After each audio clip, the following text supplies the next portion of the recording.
Bem-vindo de volta ao programa Nisto Cremos, as grandes verdades da Bíblia. Esse é o estudo número 17, Dons e Ministérios Espirituais.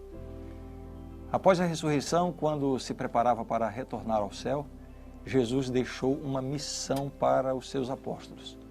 A missão, a princípio, parecia impossível: pregar o Evangelho a todos os povos em todos os lugares da terra. Imagine só. Mesmo em nossos dias, com todos os meios de comunicação em massa que temos, ainda assim seria uma tarefa dificílima, o que dirá 2000 anos atrás. A tarefa seria realmente impossível, não fosse a promessa que Jesus fez logo em seguida para os discípulos. E essa promessa está relatada aqui no livro de Atos, capítulo 1, verso 8, onde diz o seguinte: mas recebereis poder ao descer sobre vós o Espírito Santo, e sereis minhas testemunhas, tanto em Jerusalém, como em toda a Judéia e Samaria, e até aos confins da terra. Estava garantido que, da mesma forma como Jesus havia recebido uma dotação especial do Espírito Santo para o desenvolvimento do seu ministério, igualmente os discípulos também seriam habilitados por meio do mesmo Espírito para completar a grande missão evangelística. Para isso é que o Espírito concedeu dons aos discípulos. O que seria então uma definição de dons do Espírito ou dons espirituais? Bem, esse é o tema que nós vamos desenvolver no estudo de hoje. Me acompanhe.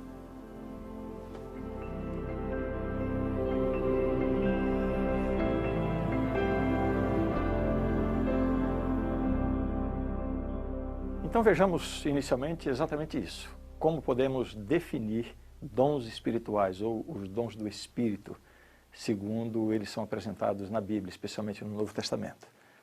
Uma definição seria essa: capacitação dada pelo Espírito Santo para o cumprimento da missão evangélica e a edificação do corpo de Cristo. Uma outra definição: habilidades especiais concedidas por Deus à igreja para que ela desempenhe a tarefa que lhe foi determinada. Isso significa que nem toda habilidade para executar alguma tarefa seja necessariamente um dom espiritual. Um talento se tornará um dom espiritual quando ele for convertido para essa finalidade: cumprir a missão e edificar a igreja. Assim podemos fazer uma distinção entre o fruto do Espírito, os dons do Espírito e os talentos naturais. É importante termos em mente como fazer distinção entre essas três coisas. Vejamos aqui. Fruto do Espírito são os traços de caráter desenvolvidos por todos os que recebem a Cristo. A palavra de Deus diz assim, Gálatas 5, 22 e 23. Mas o fruto do Espírito é amor, alegria, paz, longanimidade, benignidade, bondade, fidelidade, mansidão, domínio próprio. Contra estas coisas não há lei. Você vê que o fruto do Espírito, interessante é que a Bíblia apresenta no singular mesmo, o fruto do Espírito é amor. E a partir do amor vem todas essas qualificações, essas características, são traços de caráter desenvolvidos na vida de todo cristão pela influência do Espírito Santo.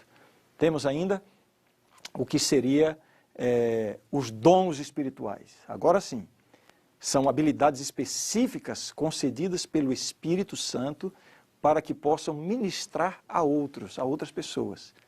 Efésios 4, 11 e 12 diz assim: e ele mesmo concedeu uns para apóstolos, outros para profetas, outros para evangelistas e outros para pastores e mestres, com vistas ao aperfeiçoamento dos santos, para o desempenho do seu serviço, para a edificação do corpo de Cristo. São habilidades, qualificações que Deus, com as quais Deus dota os membros da igreja para alcançar esse propósito. Basicamente, o cumprimento da missão e a edificação da igreja. Mas o que dizer dos talentos naturais? Uma pessoa que, por exemplo, nem tem uma vida religiosa, não se volta para as coisas de Deus e pode ter, na sua experiência, talentos extraordinários. O que são os talentos naturais, então? Talentos naturais podemos definir simplesmente com essas palavras. São habilidades naturais ou adquiridas por qualquer pessoa. De certa forma, é um dom de Deus também, uma pessoa que tem habilidade para música, para cantar, para uma pessoa que tem uma habilidade artística, uma habilidade social, enfim. São inúmeras as habilidades, mas elas são consideradas talentos naturais quando não tem nenhuma relação com a igreja ou com a edificação da igreja. Próxima pergunta agora é: qual é o propósito dos dons espirituais? O que Deus tem em mente quando Ele capacita a sua igreja através desses dons espirituais? Vejamos o que diz aqui. Então, como podemos ver aqui, temos um propósito quádruplo, né, quando estudamos os textos que falam sobre os dons espirituais. O primeiro deles, a edificação da igreja. Os dons espirituais são dados à igreja, em primeiro lugar, para a edificação da igreja, a edificação do corpo de Cristo. Aí estão os versos bíblicos que tratam diretamente sobre esse ponto. Segundo propósito, a harmonia interna da igreja. Temos aí diversas passagens comprovando isso também. Terceiro propósito, proteger a igreja contra falsos ensinos. Então Deus capacita pessoas na igreja, concede a essas pessoas alguns dons, o dom do discernimento, por exemplo, para impedir que a igreja seja enganada por falsos ensinos. E, finalmente, o propósito maior dos dons espirituais na igreja de Deus é glorificar a Deus. Uma pessoa, quando recebe um dom espiritual, a igreja deve agradecer, nunca diretamente a pessoa, mas, em primeiro lugar, a Deus, que é o doador desse dom. E essa pessoa, quando recebe um dom, deve sempre reconhecer que esse dom vem de Deus. Estão aqui, então, os propósitos dos dons espirituais. Quais são os dons espirituais mencionados no Novo Testamento? São poucos? São muitos? Quais são exatamente? O Novo Testamento apresenta várias listas de dons espirituais, nas quais alguns dons são repetidos e outros não. Vejamos quais são as principais referências aos dons espirituais no Novo Testamento. Vejam bem. Temos uma lista de dons espirituais em 1 Coríntios capítulo 12. Que lista é essa? Ali fala da palavra da sabedoria, palavra da ciência, fé, cura, operação de milagres, profecia, discernimento de espíritos, variedade de línguas, interpretação de línguas, o dom para ser apóstolo, mestre, dom de socorros, dom de governos, uma lista, com 13 dons espirituais. Essa não é a única lista de dons espirituais no Novo Testamento, existem outras. Aqui são destacados esses 4 como sendo os principais dons na lista de 1 Coríntios 12. Apóstolos, profetas, mestres e operadores de milagres. Mas, como eu ia dizendo, existem outras listas. Vejamos aqui, temos uma lista dos dons espirituais em Efésios capítulo 4. Uma lista curta: apóstolos, profetas, evangelistas, pastores e mestres. Aqui é um dom só, dividido em 2 funções, pastores e mestres. A lista dos dons em Efésios capítulo 4. Temos ainda a lista de Romanos 12, apresenta aí uma relação de 6 dons espirituais: ministérios, ensinar, exortação, compartilhar, liderança e misericórdia. São dons espirituais. São pessoas que recebem uma dotação especial dessas habilidades, dessas características para o benefício da igreja. Temos ainda a lista de 1ª carta de Pedro, capítulo 4, e ali são mencionados os dons da hospitalidade, o dom do serviço, do falar, do ministrar. Você percebe? Eu acho muito interessante isso aqui. A hospitalidade, bem, muitas pessoas são hospitaleiras, mas Deus dota algumas pessoas na igreja com esse dom. Para quê? Para o serviço da igreja, para abençoar outras pessoas, em testemunho do Evangelho, assim como também o dom do serviço, o dom de falar. Não significa somente falar bem em público. Não, há pessoas que têm recebem de Deus uma habilidade especial para falar, sempre tem uma palavra de ânimo. Isso é um dom de Deus. Enfim, são listas, as principais listas dos dons espirituais no Novo Testamento. Bem, existe um dom espiritual mencionado no Novo Testamento que merece um pouco mais da nossa atenção nesse estudo. Eu me refiro ao dom de línguas. Por que precisamos estudar um pouco mais a respeito desse dom? porque a prática desse dom em grande parte das denominações cristãs da atualidade tem levantado um debate muito grande. Se essa prática que vemos nas igrejas hoje, se essa prática corresponde realmente ao dom espiritual mencionado no Novo Testamento ou não. Esse fenômeno de falar em línguas estranhas nos cultos é denominado de glossolalia. É uma palavra meio estranha, né? Glosso, língua, lalia, ato de falar. É o ato de falar em línguas. O problema é o seguinte: existem grupos religiosos que afirmam que a evidência do recebimento do Espírito Santo na igreja se dá através do dom de línguas e que essas línguas faladas são línguas estranhas. Alguns dizem que são a língua dos anjos. Mas aqui está a base da argumentação. Quando o Espírito Santo vem, então essa vinda do Espírito, essa manifestação do Espírito, ela se evidencia através do dom de línguas. Eu quero convidar você a ficar bastante atento na argumentação que nós vamos desenvolver aqui agora. Porque nós vamos ver que a Bíblia refuta, a Bíblia discorda dessa interpretação. A primeira refutação a essa doutrina são as recorrentes referências no Novo Testamento de pessoas ou grupos de pessoas que foram cheias do Espírito Santo e não falaram línguas estranhas. Vejam só, temos aqui uma lista de situações e de pessoas que, segundo a Bíblia, receberam o Espírito Santo, foram cheias do Espírito Santo e não houve nenhuma manifestação de falar em línguas, contrariando essa ideia de que a evidência de que uma pessoa recebe o Espírito Santo é que essa pessoa vai falar em línguas. Então nós temos no Novo Testamento, eu não vou ler cada caso, você pode examinar aí depois e consultar os textos com calma. Mas temos lá uma experiência com os samaritanos que foram cheios do Espírito e não falaram línguas.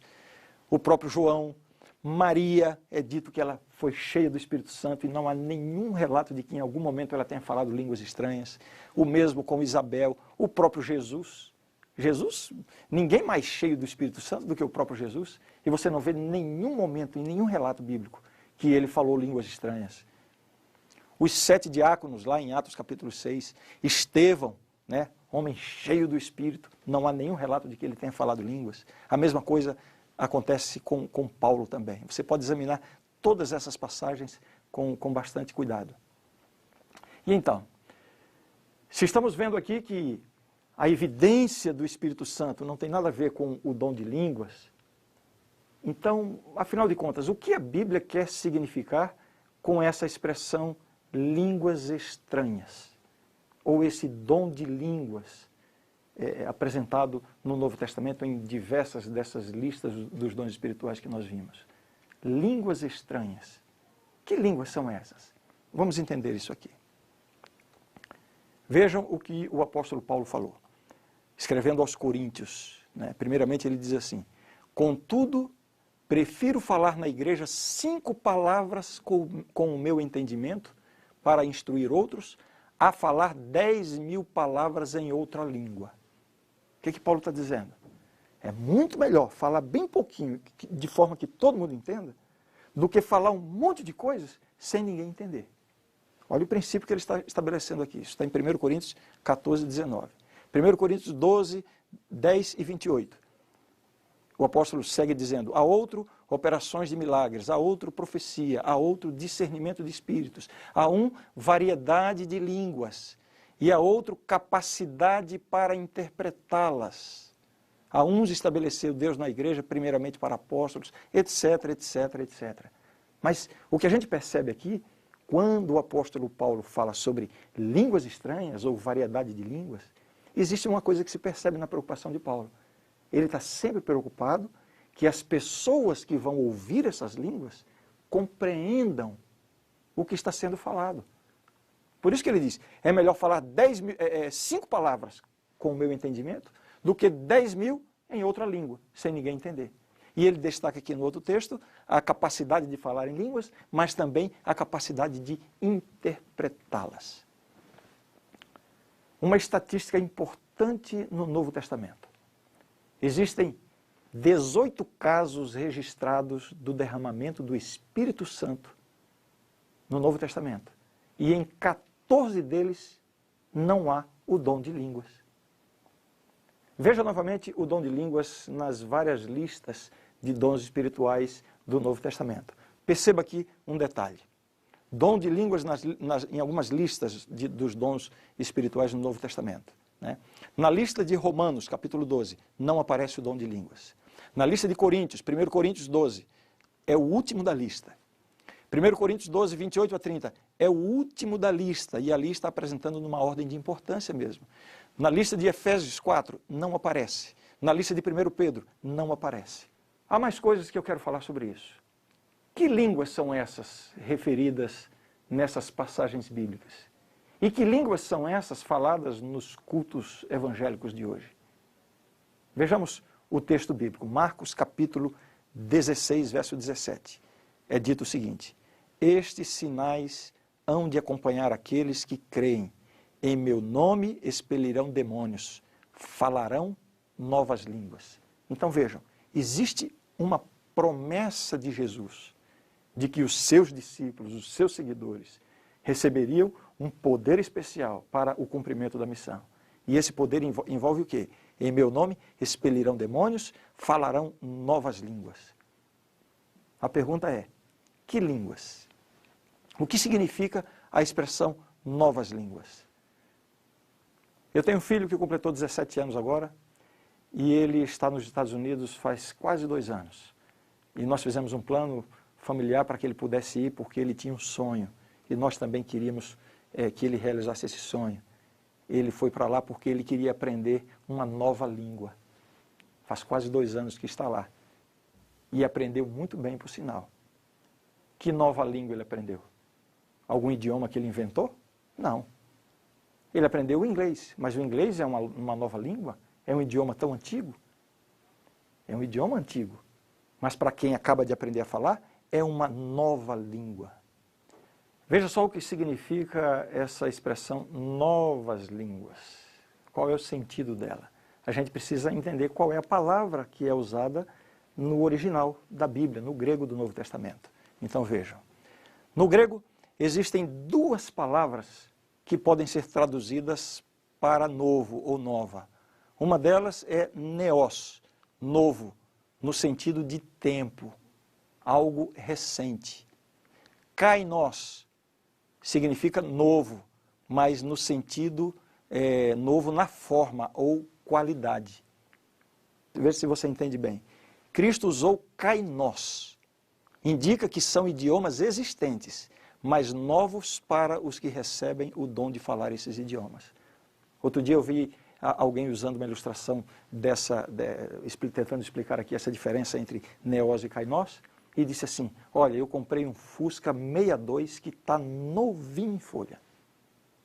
Imagine você, um Fusca 62 novinho. Como é que pode ser novo se é 62? É novo no sentido de estar conservado, não novo no sentido de tempo. A palavra que Jesus indica é exatamente essa. Falarão novas línguas, não significa línguas estranhas, línguas novas na existência.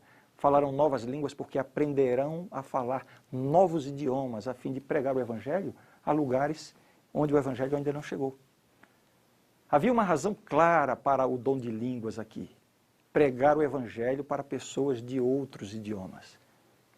É isso exatamente o que acontece no grande derramamento do Espírito Santo em Pentecostes, que é uma das principais ocorrências do dom de línguas na Bíblia. Vejamos como está relatado lá. Eu peço a sua atenção para uma leitura atenta. O texto diz assim, ao cumprir-se o dia de Pentecostes, estavam todos reunidos no mesmo lugar. De repente veio do céu um som, como de um vento impetuoso, e encheu toda a casa onde estavam assentados. E apareceram distribuídas entre eles línguas, como de fogo, e pousou uma sobre cada um deles. Todos ficaram cheios do Espírito Santo e passaram a falar em outras línguas, segundo o Espírito lhes concedia que falassem. Agora presta atenção. Ora, estavam habitando em Jerusalém judeus, homens piedosos, vindos de todas as nações debaixo do céu. Quando, pois, se fez ouvir aquela voz, afluiu a multidão, que se possuiu de perplexidade, porquanto cada um os ouvia falar na sua própria língua. E o texto continua dizendo, estavam, pois, atônitos e se admiravam, dizendo, vede, não são porventura galileus todos esses que aí estão falando? E como os ouvimos falar, cada um em nossa própria língua materna? Somos partos, medos, elamitas, e os naturais da Mesopotâmia, Judéia, Capadócia, Ponto e Ásia, da Frígia, da Panfilha, do Egito e das regiões da Líbia, nas imediações de Cirene, e romanos, tanto judeus como prosélitos, cretenses e arábios, como os ouvimos falar em nossas próprias línguas as grandezas de Deus. Todos atônitos e perplexos, interpelavam uns aos outros, que quer isso dizer? Outros, porém, zombando, diziam, estão embriagados. Se podiam ouvi-los engrandecendo a Deus, é porque estavam entendendo o que falavam. Eles estavam admirados. Todos nós ouvimos e entendemos cada um falar na nossa própria língua. Além do relato do Pentecostes, o grande derramamento do Espírito Santo depois da ressurreição de Cristo, a outra passagem mais importante sobre o dom de línguas no Novo Testamento é a de 1 Coríntios 14. Vamos ler alguns versos desse capítulo e vamos descobrir que o apóstolo estava tratando de um sério problema de ordem na liturgia do culto naquela igreja. Em seu esforço de não ser demasiadamente duro com os membros da igreja, Paulo lhes dá orientações bem claras sobre o uso do dom de línguas na igreja. Mas note bem que fica claro que se tratavam de idiomas conhecidos e não de línguas de outro mundo ou línguas de anjos. Vejamos. As palavras de Paulo aos Coríntios, tentando organizar as questões envolvendo a desordem no culto e na liturgia. Ele diz assim, eu quisera que vós todos falasseis em outras línguas, muito mais, porém, que profetizasseis, pois quem profetiza é superior ao que fala em outras línguas, salvo se as interpretar, para que a igreja receba edificação. Assim vós, se com a língua não disserdes palavra compreensível, como se entenderá o que dizeis? Porque estareis falando como se falasseis ao ar. Dou graças a Deus, porque falo em outras línguas mais do que todos vós. Contudo, prefiro falar na igreja 5 palavras com o meu entendimento, para instruir outros, a falar 10.000 palavras em outra língua. Na lei está escrito, falarei a este povo por homens de outras línguas e por lábios de outros povos, e nem assim me ouvirão, diz o Senhor. Antes de continuar, fica bastante claro aqui, né? Mais uma vez eu quero reforçar isso. O apóstolo Paulo está falando em falar línguas que sejam compreendidas, idiomas existentes que as pessoas pudessem entender. E ele segue dizendo o seguinte, de sorte que as línguas constituem um sinal não para os crentes, mas para os incrédulos. O que o apóstolo está querendo dizer com isso? Dentro da igreja, se começa a falar línguas estranhas, qual é o objetivo disso? O objetivo de se falar em línguas é evangelizar povos de outros idiomas, por isso que é um sinal não para os crentes, mas para os incrédulos. Ele continua, mas a profecia não é para os incrédulos, e sim para os que creem. Se, pois, toda a igreja se reunir no mesmo lugar, e todos se puserem a falar em outras línguas, no caso de entrarem indoutos ou incrédulos, não dirão porventura que estáis loucos? No caso de alguém falar em outra língua, que não sejam mais do que 2 ou quando muito 3, e isto sucessivamente, e haja quem interprete. Mas não havendo intérprete, fique calado na igreja, falando consigo mesmo e com Deus. Tratando-se de profetas, falem apenas 2 ou 3 e os outros julguem. Isso aqui está no capítulo 14 da primeira carta de Paulo aos Coríntios. Parece que o que Paulo está dizendo aqui seria muito apropriado, que se aplicassem. Eu não quero condenar aqui nenhum grupo religioso, nenhuma denominação religiosa, mas é que às vezes nós vemos coisas acontecendo e as pessoas se deixando levar por uma prática que não encontra apoio na Bíblia.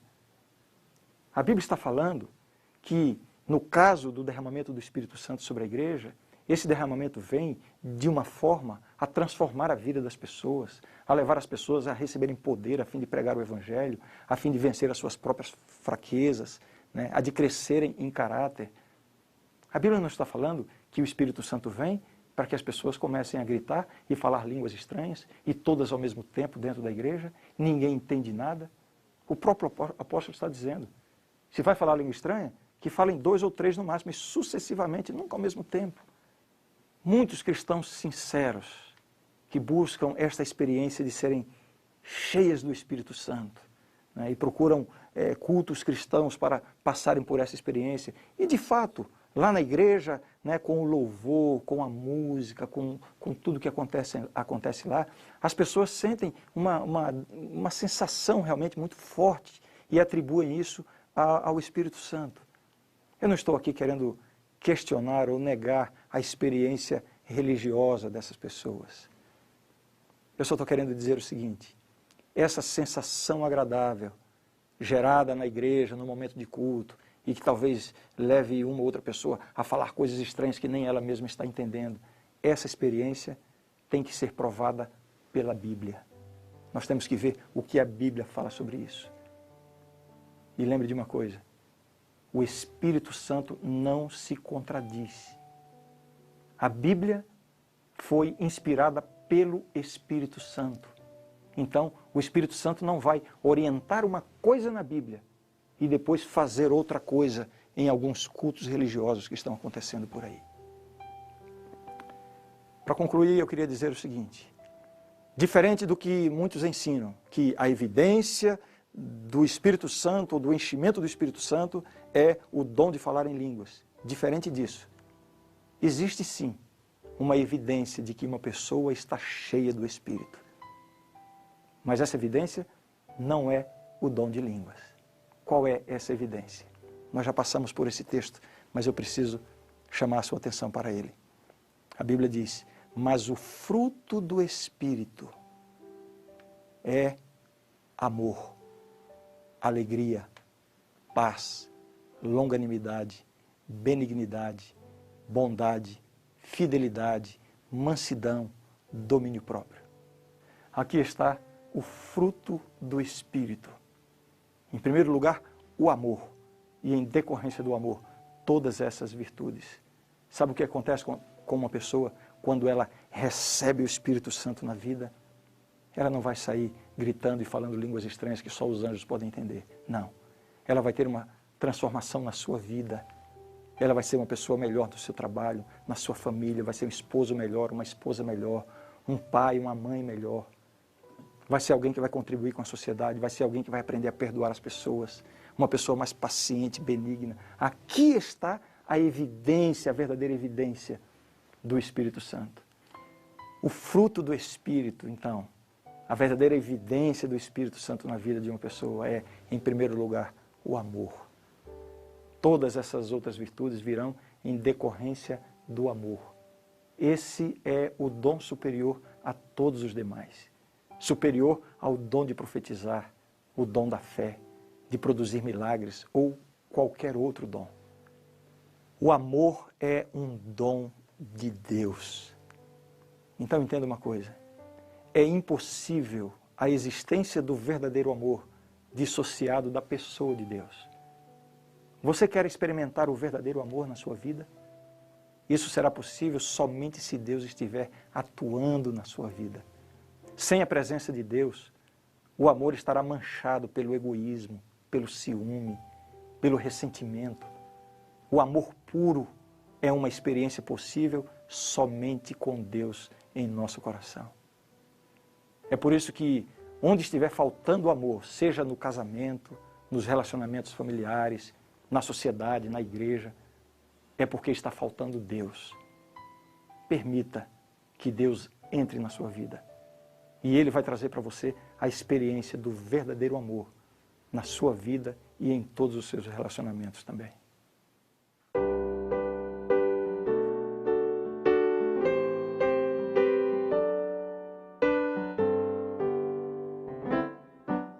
Jesus nos deu esta missão, o seu amor compartilhar. Somente entraremos em cativar. O seu poder nos moverá e assim iremos repartir o amor de Deus, a verdadeira paz e a doce esperança no porvir. Vós sois o sal da terra, vós sois o sal da terra, restaurando o sabor e a alegria de viver. Vós sois o sal da terra. A vida que Jesus viveu, o exemplo que Ele nos deixou, demonstram o real sentido da missão que o Senhor nos confiou. Saber a todos perdoar, querer a todos aceitar, revela a grandeza do serviço e aponta para o Salvador. Vós sois o sal da terra, vós sois o sal da terra, restaurando o sabor e a alegria de viver. Vós sois o sal da terra, vós sois o sal da terra.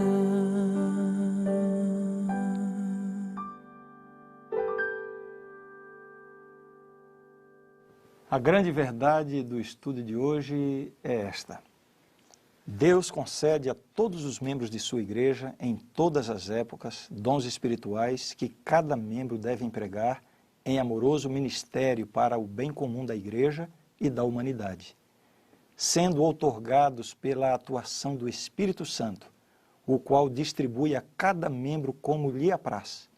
Os dons provêm todas as aptidões e ministérios de que a igreja necessita para cumprir suas funções divinamente ordenadas.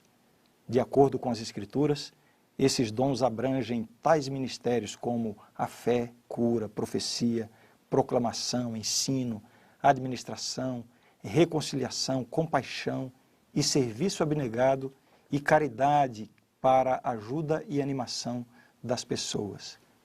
Alguns membros são chamados por Deus e dotados pelo Espírito para funções reconhecidas pela igreja em ministérios pastorais, evangelísticos, apostólicos e de ensino, especialmente necessários para habilitar os membros para o serviço, edificar a igreja com vistas à maturidade espiritual e promover a unidade da fé e do conhecimento de Deus. Quando os membros utilizam esses dons espirituais como fiéis dispenseiros da multiforme graça de Deus, a igreja é protegida contra a influência demolidora de falsas doutrinas, tem um crescimento que provém de Deus e é edificada na fé e no amor. Esta é a verdade e eu creio nisto. Eu espero você para o nosso próximo estudo, onde estudaremos em detalhes sobre o dom da profecia, como esse dom foi praticado nos tempos bíblicos e qual a utilidade e a existência do dom da profecia em nossos dias. Não perca!